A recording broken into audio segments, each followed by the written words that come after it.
全白流线型建筑，还佫有水上浮动码头设置。这是台南市位伫嘉南大圳江水溪排水段边仔的水上训练中心。今仔日由台南市长王伟摕了牌启用，还佫亲自示范水上滑轮船。可以看到，我们现在的河道波澜不兴，并没有很强的大的水流，这正好是训练蜻蜓一个很必要需要的一个场域。不过它还是有这个淤积的问题，所以如何能够在这个地方接手维护之后，能够把这个淤积的问题做了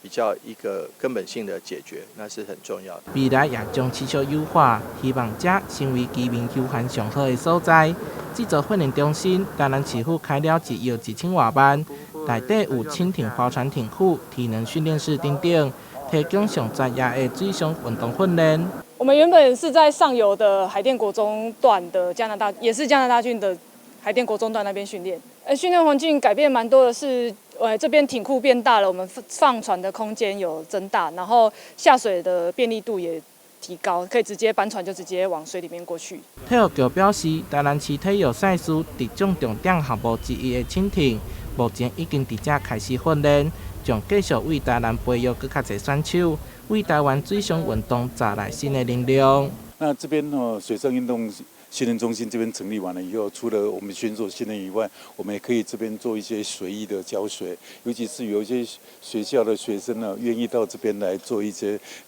感验水艺的这样的一个活动哦。我们也希望有从那个休闲运动哦，除了竞技运动以外，全民运动的水艺教学哦，我们也可以在这边来举行。安南水上运动训练中心鼓励 SUP、独木舟等各种水上运动来加发展。目前由台南市土城高中进驻代管，日后将办理委外招商，提供市民安全优质的水上休闲活动场域。台南新闻杨顺怀采访报道。